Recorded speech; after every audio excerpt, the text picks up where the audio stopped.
Kali ini kita akan menceritakan seorang bapak-bapak bernama Hatsmo yang menjalani kehidupannya sangat membosankan.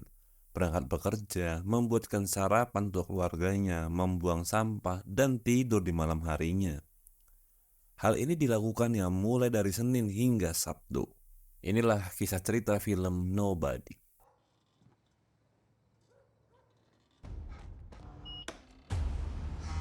Di suatu malam, Hats terbangun dari tidurnya. Ia kebelet pipis nih. Sambil menuju kamar mandi, Hats mengecek ke dalam kedua kamar anaknya. Namun tiba-tiba Hats seperti mendengar suara pintu rumahnya akan dibobol dari luar.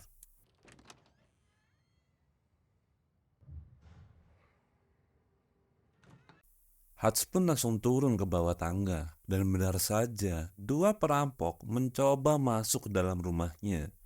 Hats perlahan-lahan mengambil stik golok dan mencoba menelpon polisi. Namun sayang, ia ketahuan oleh salah satu perampok dan langsung menodongnya dengan senjata tajam.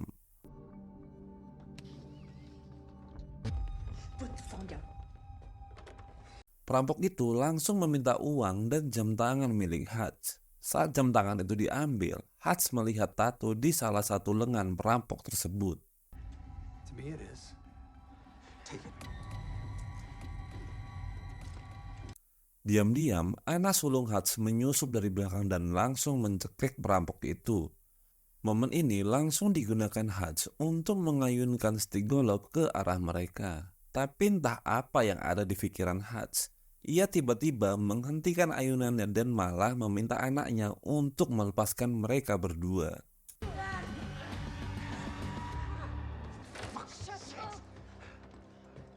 Tak lama kemudian, polisi datang ke rumah mereka dan menginvestigasi lokasi kejadian. Ternyata, para tersangka menggunakan kotak pizza untuk menahan pintu garasi agar tidak dapat tertutup dengan sempurna. Polisi pun seperti mengejek Hats. Mungkin kita berpikiran sama seperti polisi. Sudah ada kesempatan di depan mata, kenapa disia-siakan oleh Hats dan malah melepaskan mereka berdua? What the frick is the matter? Excuse me? In the golf club? Did you even take a swing? Kurang harmonisnya rumah tangga Hats menjadi semakin terasa setelah kejadian ini. Anak sulungnya kecewa dengan Hats dan tetangganya kini mulai meremehkan dirinya karena tidak berani untuk memukul para perampok semalam. I actually already left him a message. Gotta go. Hats melanjutkan harinya seperti biasa. Ia kembali ke kantor dan menyelesaikan beberapa pekerjaan. Di kantor, Hats bertemu dengan Charlie, sang adik ipar. Lagi-lagi, ia diejek karena tindakan cemennya semalam. Hingga Charlie memberikan pistol kepadanya agar bisa berjaga-jaga di dalam rumah. Hey, shit. Bukannya dibawa pulang, Hats malah menyimpan pistol itu di dalam kotak sereal dan dimasukkan ke dalam kulkas kantor. Ia pun kembali ke meja kerjanya sambil curhat dengan sebuah radio. Entah siapa di balik radio ini. Namun, diketahui alasan Hats meloloskan mereka berdua karena pistol yang dibawa perampok itu kosong tanpa peluru. Word travels fast, huh? Hats pun pulang ke rumah. Kali ini Hats dikomplain oleh anak gadisnya bahwa perampok itu mencuri kalung miliknya. Nah, disinilah tiba-tiba emosi Hats memuncak. Ia langsung pergi dan membanting pintu rumahnya, langsung menuju ke rumah ayahnya untuk menyiapkan peralatan. Dan langsung menuju lokasi pembuatan tato untuk mencari tahu siapa pemilik tato yang ia lihat di lengan perampok. Bracelet. Where was it?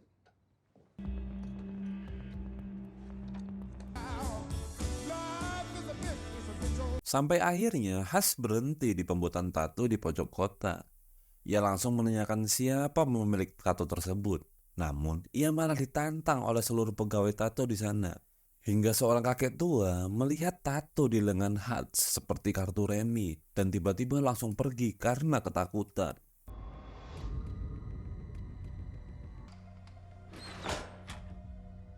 Sepertinya kakek tua ini tahu siapa sebenarnya Hats.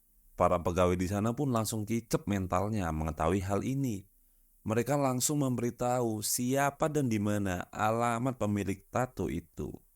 This person. Hutch langsung menuju lokasi dari pemilik tato tersebut.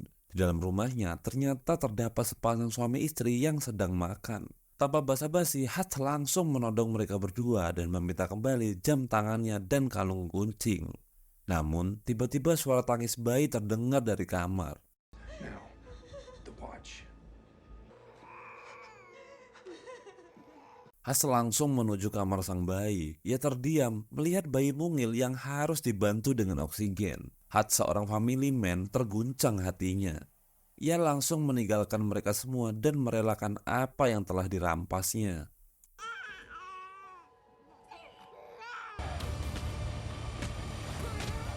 Hutch lalu pulang ke rumahnya menggunakan bis. Lagi santai di bis, Hutch dikejutkan dengan segerombolan preman yang akan naik ke dalam bus. Namun Hutch malah senang. Ia seperti ingin meluapkan emosinya yang terhalang gara-gara bayi tadi. Ia pun menyuruh supir bus untuk turun dan mengunci bus dari dalam.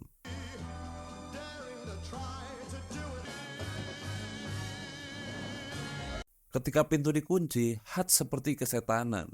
Ia langsung menghajar mereka semua sambil ditonton oleh seorang wanita yang tetap duduk santai sambil terpelongo. Melihat Hutch mampu menembongkan mereka satu persatu dan masih sempat menyelamatkan satu orang dengan sedotan agar ia tetap hidup.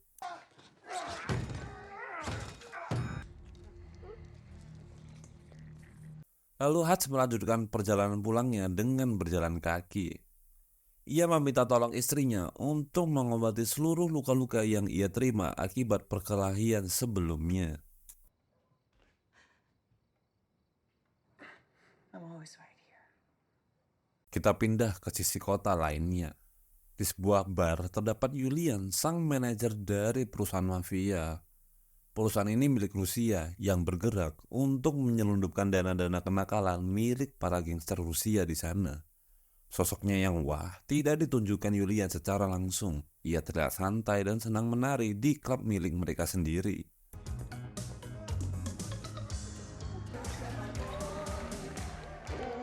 Julian yang sedang memberikan pelajaran kepada anak buahnya ditelepon oleh seseorang. Ia dikabarkan bahwa adiknya kini sedang berada di rumah sakit. Sialnya, adik Julian adalah salah satu preman yang dihabisi oleh Hutch di bis malam itu.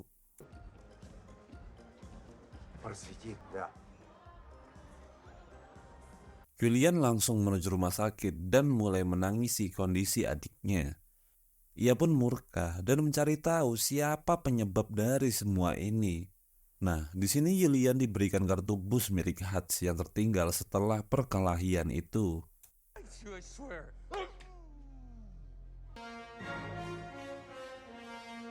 Di pagi harinya, kita kembali ke rumah Hutch. Seperti biasa, Hutch menyiapkan sarapan untuk seluruh anggota keluarganya. Di sela-sela sarapan, ada telepon masuk untuk Hutch. Ternyata itu dari Harry, orang yang dibalik radio. Harry kelihatan panik sambil mengabarkan bahwa ia dicari-cari oleh Julian. Ia memberitakan Hutch untuk segera ke tukang cukur langganannya. Entah apa maksud dari si Harry ini.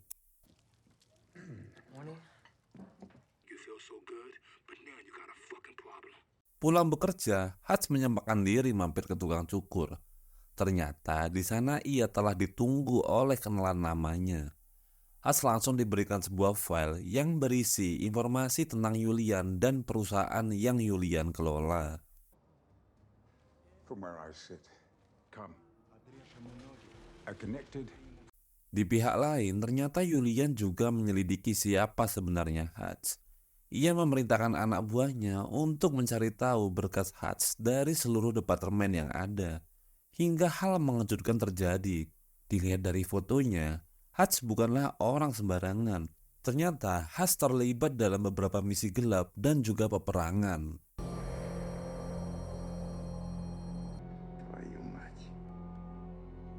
Di malam harinya, Hutch dan keluarga makan malam bersama.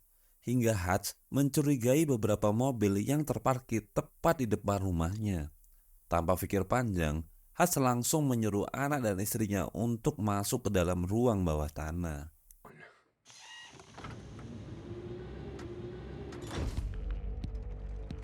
Hatch langsung mematikan seluruh jalur listrik di rumahnya, dan para anak buah Julian langsung merangsek masuk ke dalam rumah Hatch.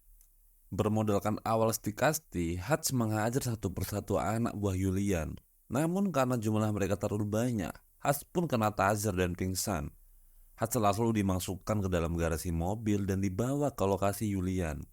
Namun tanpa disangka, Hatch mampu membobol bagasi mobil dan mulai menyemprotkan tabung hidran ke dalam mobil.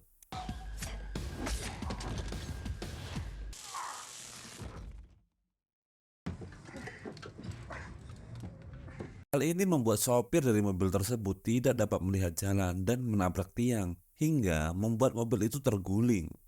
Dengan santai, Hatch pun meninggalkan mobil itu dan menuju ke rumahnya. Hatch tak lupa mengabari ayahnya bahwa dirinya sedang diincar oleh para gangster Rusia.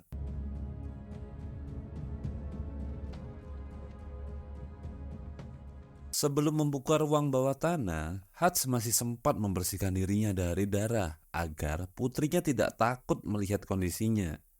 Ia pun dengan perlahan mengeluarkan anak dan istrinya dari ruang bawah tanah dan menyuruh mereka pergi ke tempat yang aman. What is... Setelah memastikan anak dan istrinya aman, Hatch membakar rumahnya bersama dengan sisa-sisa anak buah Julian yang sedang sekarat. Hatch lalu keluar menuju mobilnya, namun ia memilih mencuri mobil tetangganya yang waktu itu mencoba mengejeknya.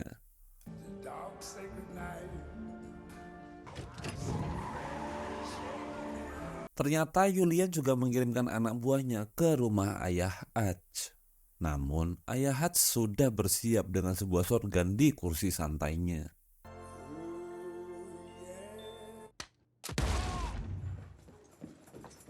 Setelah rumahnya terbakar, Hatch langsung menuju kantor kerjanya yang merupakan milik ayah mertua dan adik iparnya.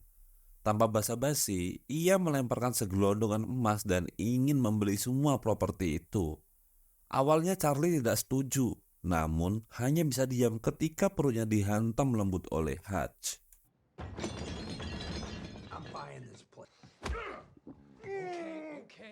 Sepertinya Hatch sudah lama berencana untuk membeli properti ayahnya. Ia langsung membuat banyak jebakan di dalam sana. Setelah selesai, ia langsung menuju lokasi bisnis Julian dan menghabisi seluruh anak buah Julian. Tak luput juga uang ratusan juta dolar habis dibakar oleh Hatch.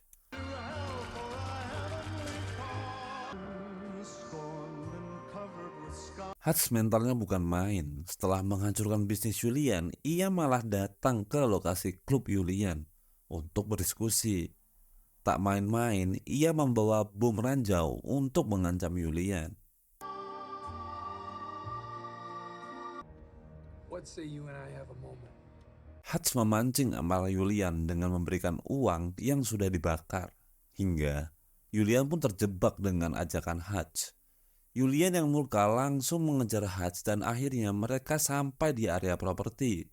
Tanpa disangka, Harry si radio dan ayahnya sudah ada di sana untuk membantu Hatch menghabisi Julian.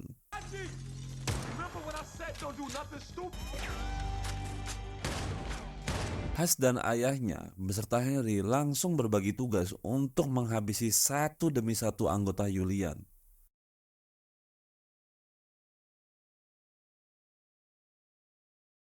Tak ada satupun peluru yang mengenai mereka bertiga hingga akhirnya Hatch dan timnya kehabisan peluru.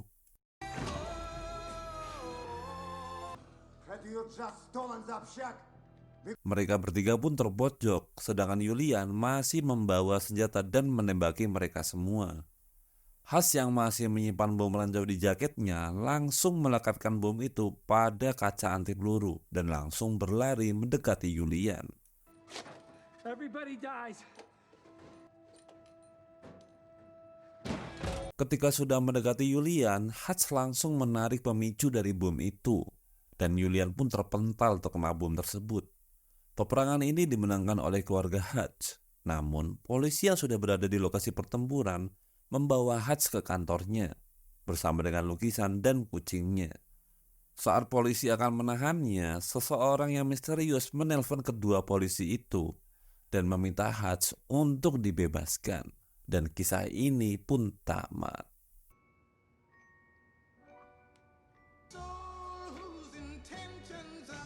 Film Nobody ini disutradarai oleh orang yang sama dengan film John Wick, hingga alur kisahnya seperti mirip-mirip.